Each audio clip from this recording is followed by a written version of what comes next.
Olha, a história que a gente vai mergulhar hoje pode até parecer um simples reencontro de família, sabe? Mas, na verdade, é uma das operações estratégicas mais impressionantes da antiguidade. A chegada de Jacó e da sua família ao Egito não foi um acaso, foi um plano mestre pensado para sobreviver e, mais importante, para manter a própria identidade numa terra completamente hostil. Vamos decifrar juntos como é que eles fizeram isso. E essa é a pergunta que, no fundo, guia toda essa saga. Pensa bem, como é que se protege a sua família, as suas tradições, num lugar que simplesmente despreza o seu modo de vida? Um lugar onde o que você faz é visto como uma abominação. A família de Jacó não estava só fugindo da fome, não. Eles estavam diante de um desafio gigantesco, de altíssimo risco, que é exigir uma solução genial. Então, vamos lá, vamos pro começo de tudo. A família não tá só, sabe, se mudando. Eles estão executando a primeiríssima fase de um plano meticuloso assim que botam os pés no Egito. Cada passo, cada número que a gente vai ver, tudo tem um porquê. E olha só, logo de cara, a história já joga um quebra-cabeça numérico na nossa frente. A conta parece não fechar. Saem 66 pessoas de Canaã, mas chegam 70 no Egito. Ué, como assim? A explicação, como sempre, está nos detalhes. Aquelas 66 pessoas se juntaram a José e aos seus 2 filhos, que já estavam lá. Isso dá 69. E o número 70? Bem, no exato momento em que eles chegam, nasce Yocheved, que viria a ser a mãe de Moisés. Uma chegada, nossa, perfeitamente cronometrada. E aqui a gente vê a primeira jogada de mestre no tabuleiro. Jacó manda o filho Judá na frente. A palavra em hebraico usada para descrever essa missão é lehorot. E isso, gente, é fascinante, porque essa palavra tem um duplo sentido. Não era só para preparar um lugar fisicamente, arrumar as coisas, era também para estabelecer uma casa de estudo. Ou seja, desde o primeiríssimo momento a prioridade era cristalina. Antes de qualquer coisa, vamos criar uma base espiritual para não perder quem a gente é. Ok, com essa base espiritual já sendo preparada, a gente chega no coração emocional da história. O reencontro de Jacó e José depois de longos 22 anos. Mas ó, se prepara porque tem muito mais coisa acontecendo aqui do que só um abraço e lágrimas de alegria. Agora posso morrer. Caramba, dá pra sentir o peso dessa frase? Pensa só, 22 anos de luto, 22 anos acreditando que seu filho preferido estava morto. E aí, de repente, ele tá ali, na sua frente. É um alívio que a gente nem consegue imaginar. Para Jacó, era como se o ciclo da vida dele pudesse finalmente se fechar em paz. Só que aí a cena ganha um contorno intrigante. José, o segundo homem mais poderoso do Egito, simplesmente desaba. Ele chora, chora muito nos ombros do pai. Mas Jacó, o pai, parece estranhamente contido. Ele não se joga no pescoço do filho, não o beija de volta. Por quê? O que está acontecendo aqui? E a resposta? A resposta é de arrepiar. A quietude de Jacó não era frieza, não era falta de emoção. Pelo contrário, era o ápice da conexão espiritual. Pensa nisso. No momento da maior alegria da vida dele, a alegria terrena de ver o filho vivo, o primeiro instinto de Jacó foi se conectar com o divino. Ele estava recitando o Shema, a declaração de fé mais importante de todas. É um nível de gratidão que transcende tudo. Muito bem. Passado esse turbilhão de emoções, é hora de voltar para o tabuleiro de xadrez. A emoção dá lugar à estratégia pura. José, o grande planejador, reúne todo mundo para dar as instruções para o encontro mais crucial da vida deles, a audiência com o faraó em pessoa. E José basicamente entrega um roteiro para eles, um script perfeito, onde cada palavra é calculada. Passo 1.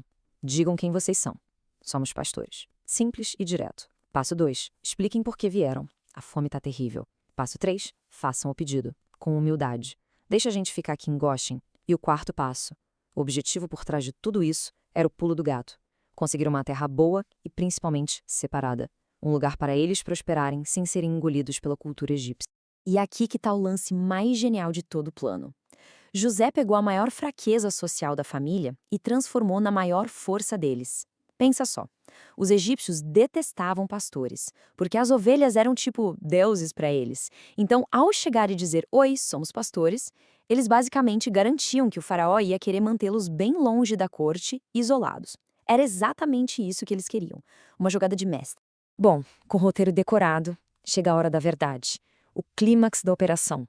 Aqueles irmãos, Pastores simples agora estão ali, cara a cara, com o homem mais poderoso do mundo conhecido.